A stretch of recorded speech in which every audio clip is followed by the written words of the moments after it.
So let me ask you something. You ever get that feeling it's payday, you look at your bank account and you're just like, where did it all go?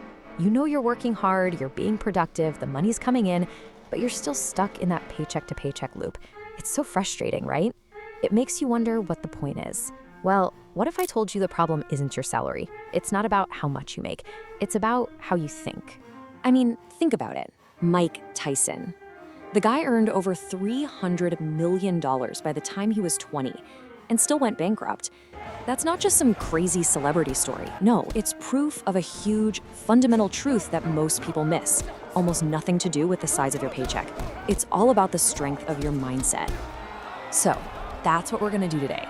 We're gonna unpack the 5 hidden traps that are secretly, quietly sabotaging your financial life. And look, this isn't gonna be generic advice you've heard a million times. We're talking about the specific mindset shifts you have to make to break out of this cycle for good. You ready? All right, first up, trap number 1. And this is a big one because it's the very thing we're all taught to chase, the paycheck mindset. You know the drill, right? Go to school, get a good, safe job, and collect that steady paycheck. The problem is that whole way of thinking is a productivity trap. It programs you to prioritize security over actually building wealth. Robert Kiyosaki put it perfectly. He said, the moment you take a paycheck, you're an employee, and that's the mindset. And he's so right. A paycheck trains you to think like an employee, not an owner. You get focused on working for your money, trading your precious time for dollars.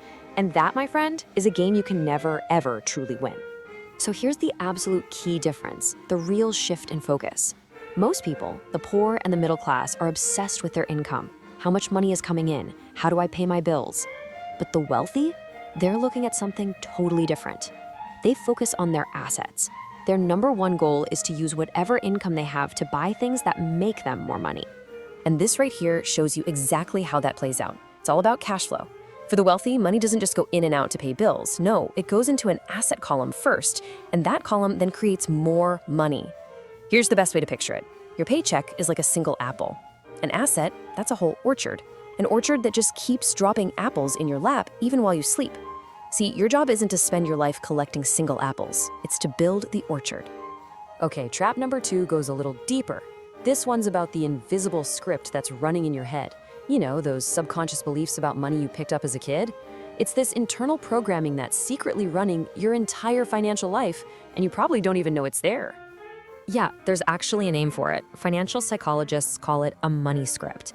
It's basically your default setting with money, and it was likely formed by stuff you don't even consciously remember. Maybe your parents fought about money, so now you avoid it. Or maybe you grew up with not enough, so now you spend cash as soon as it hits your account. And they usually fall into one of 4 buckets. You've got money avoidance, that's the belief that money is bad or rich people are greedy. Then there's money worship, which is thinking that just having more money will magically make you happy.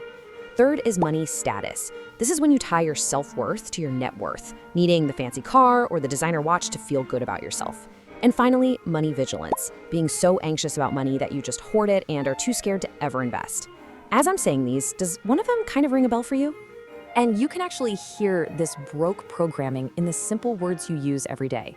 Kiyosaki pointed this out too. Poor people say, I can't afford it.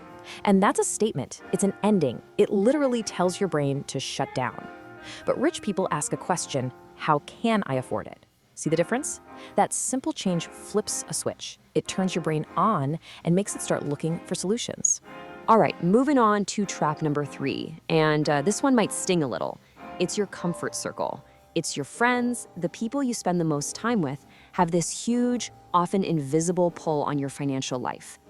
No, seriously, think about it right now. Who are your 5 closest friends? Because here's the scary truth. Your income, your mindset, your entire outlook on what's possible, it's probably just the average of those 5 people. So you gotta ask yourself, are they pulling you up? Or are they keeping you stuck in that comfortably broke zone?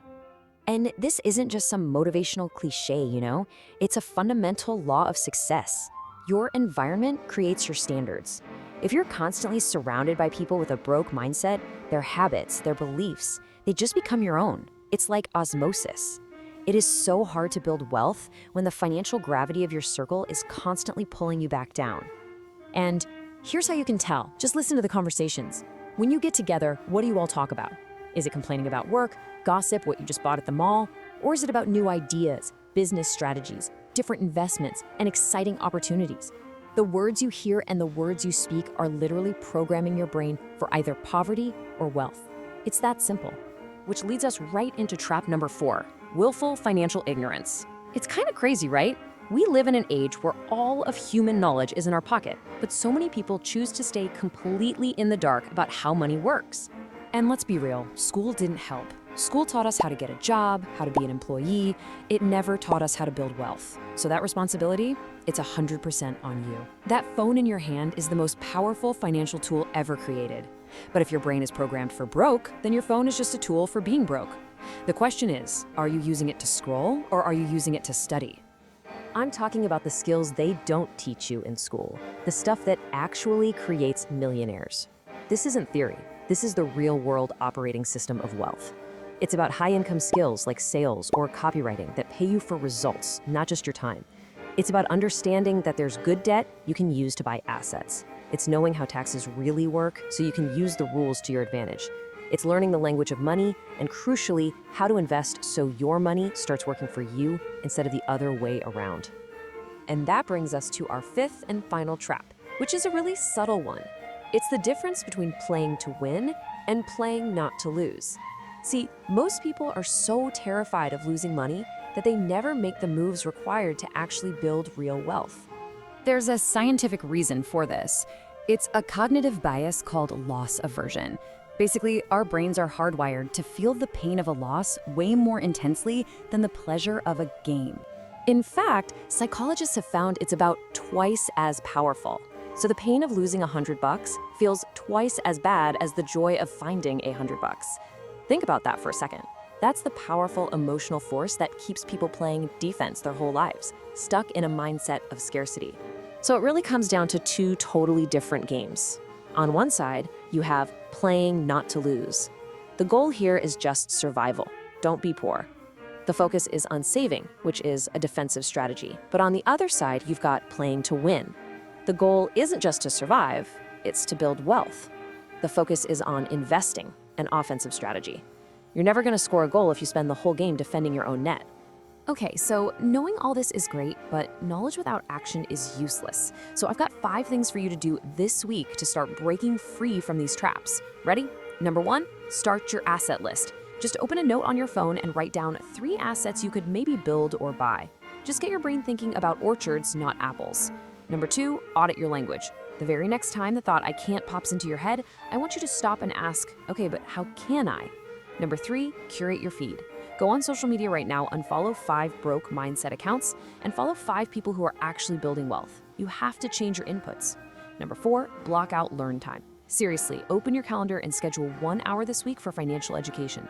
It's a meeting with your future rich self. And finally, number 5, make one asset purchase. That next $100 you were gonna blow on something you don't need, invest it. It doesn't have to be a lot, just start the habit. Start now.